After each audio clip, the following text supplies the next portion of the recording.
through the Red Sea and the wilderness. By and by there rose up a new king in Egypt who knew not Joseph.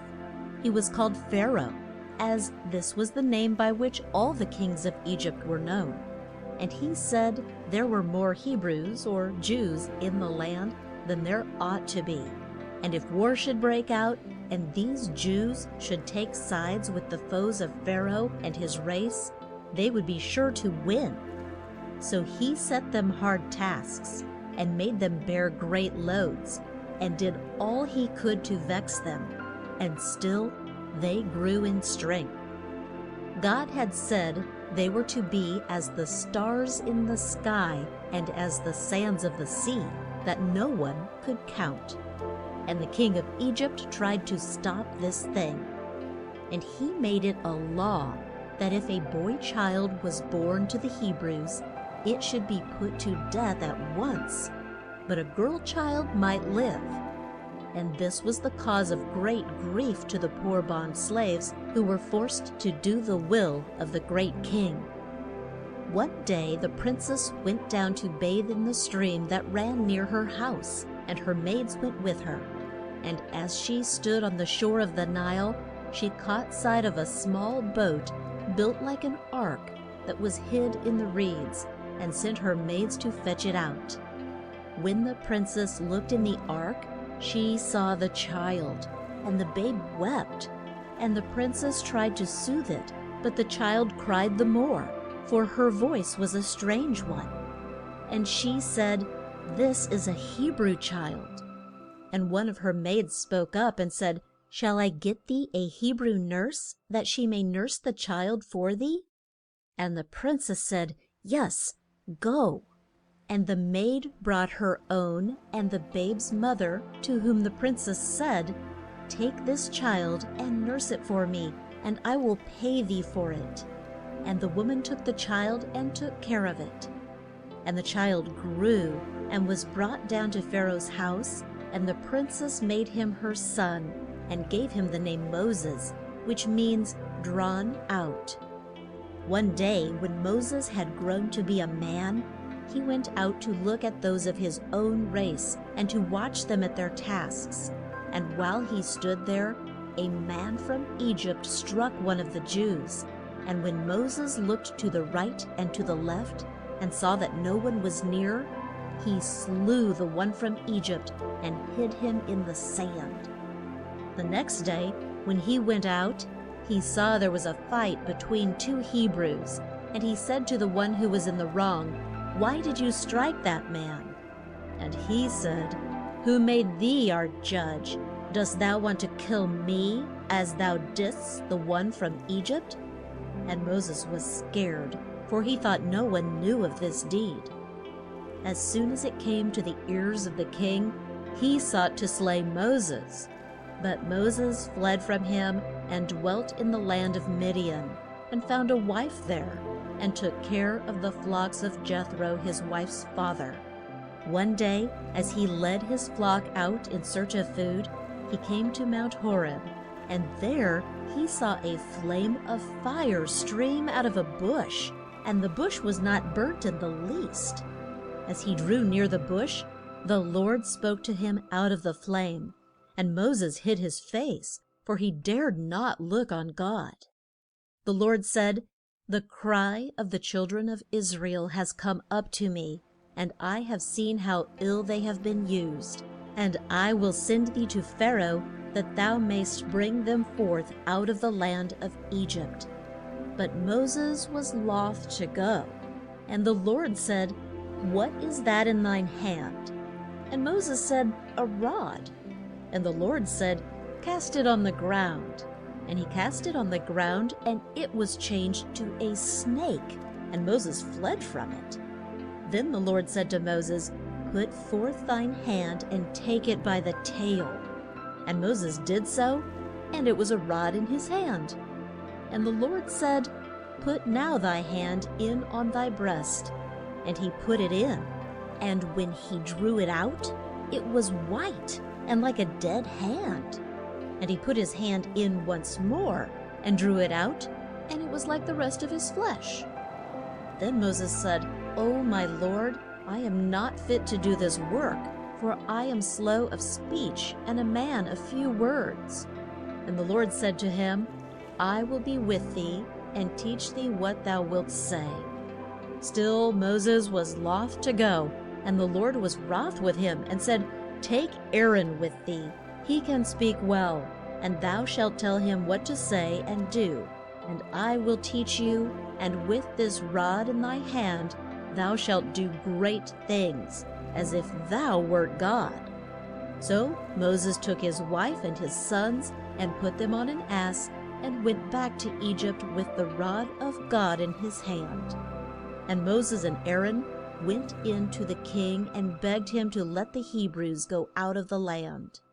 And he would not, but laid more work on the men, and bade them make bricks without straw, and do all sorts of hard tasks.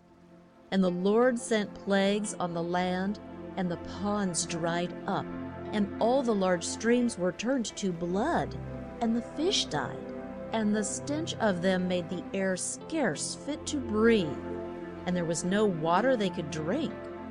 Then there came a plague of frogs, and they were so thick in the land that Pharaoh said he would let the children of Israel go if Moses would rid him of the frogs at the same time. But the king did not keep his word, for as soon as he found the frogs grew less, he said the Hebrews should not go. Then the Lord smote the land with lice, but still Pharaoh's heart was hard. Then the Lord sent flies in such swarms that there was no place that was free from them, and they made the food not fit to eat. And the king told Moses he would let the bond slaves go to serve their God, but they were not to go far till the land was rid of flies. Then Moses went forth and prayed to God, and the flies left the land.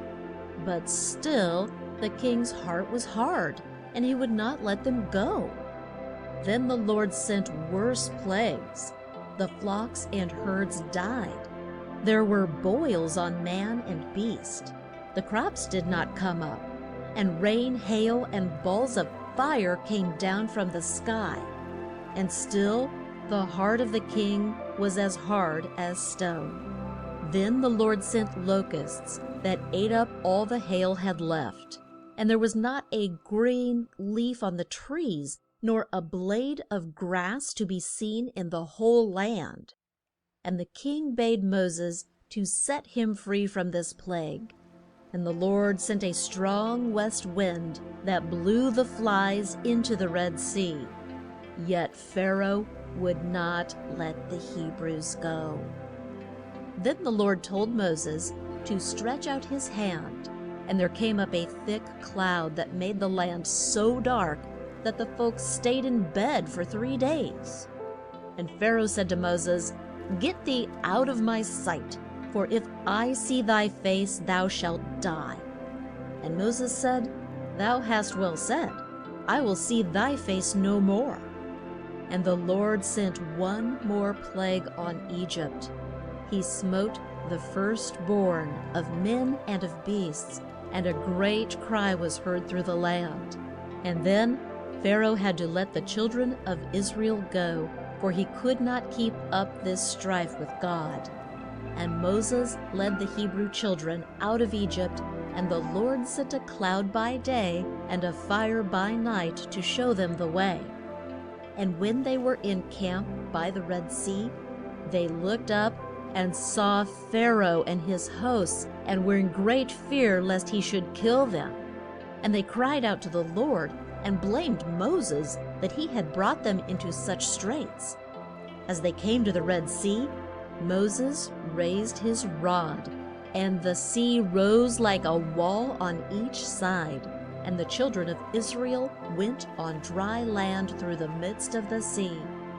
Then Pharaoh and his hosts came close in the rear, and passed down between the great sea wall that rose at the right hand and at the left, and the waves that had stood still at a sign from God were let loose, and the king and his horsemen were swept out of sight.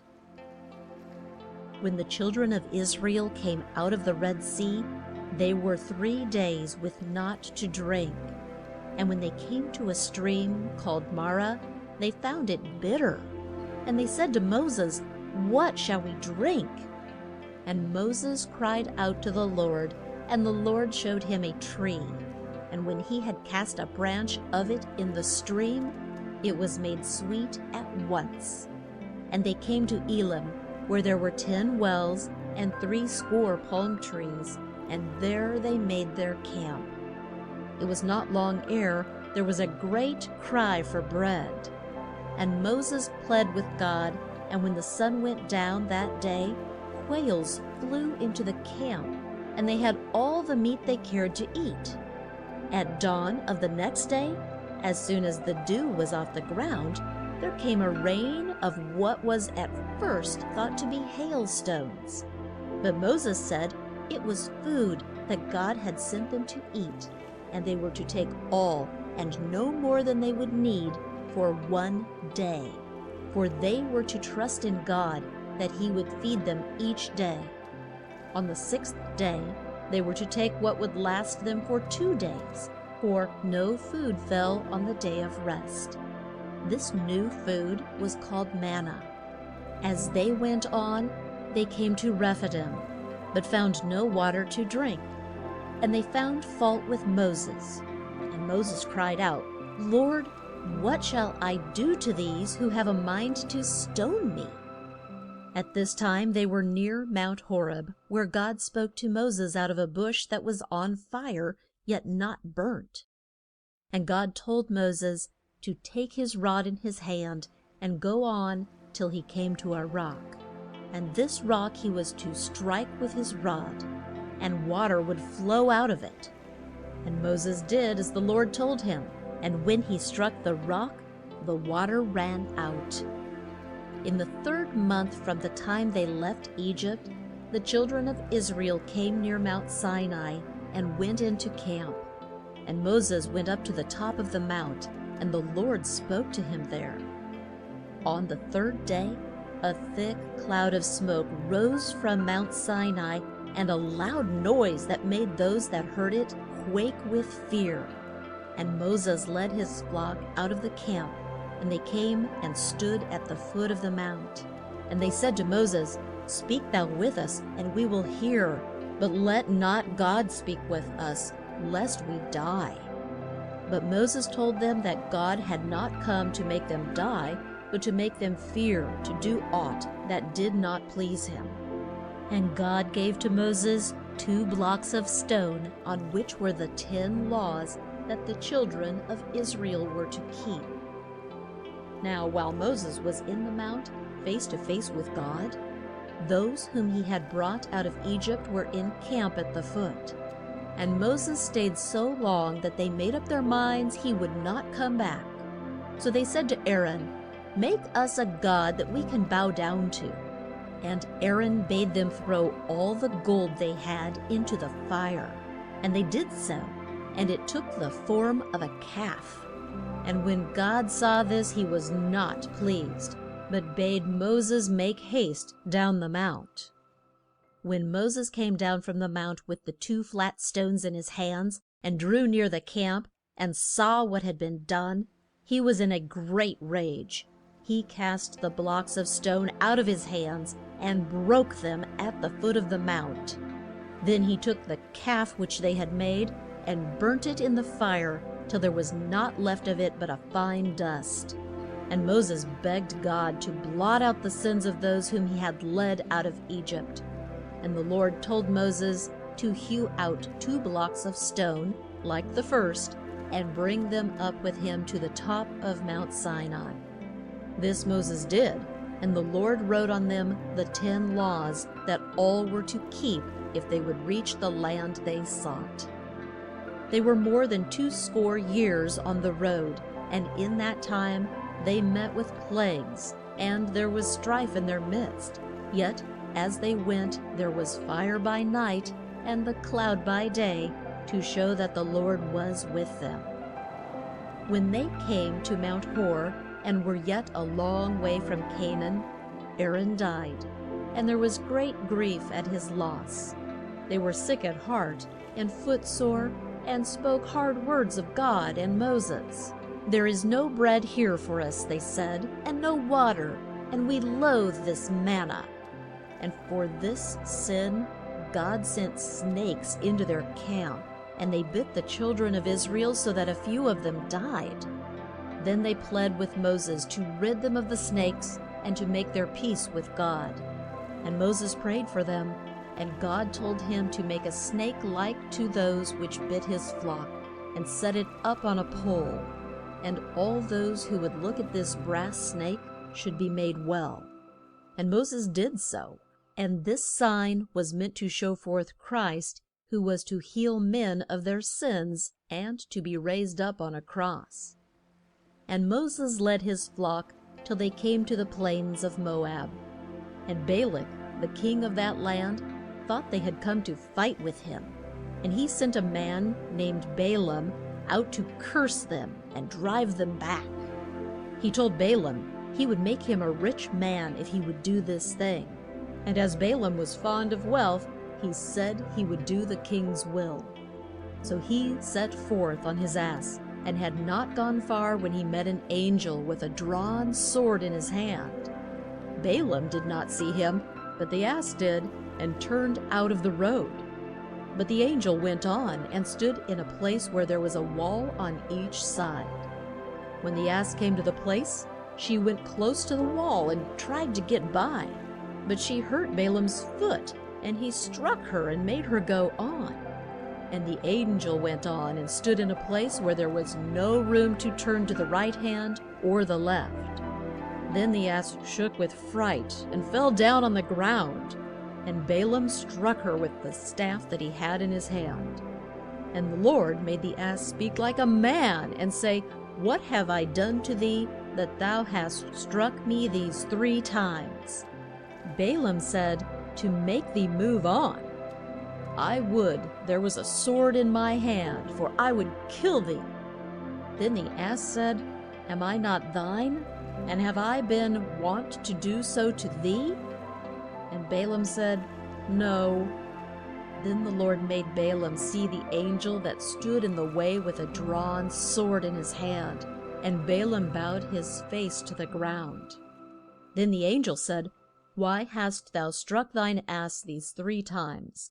Lo, I came out to stop thee, and to turn thee from the way of sin.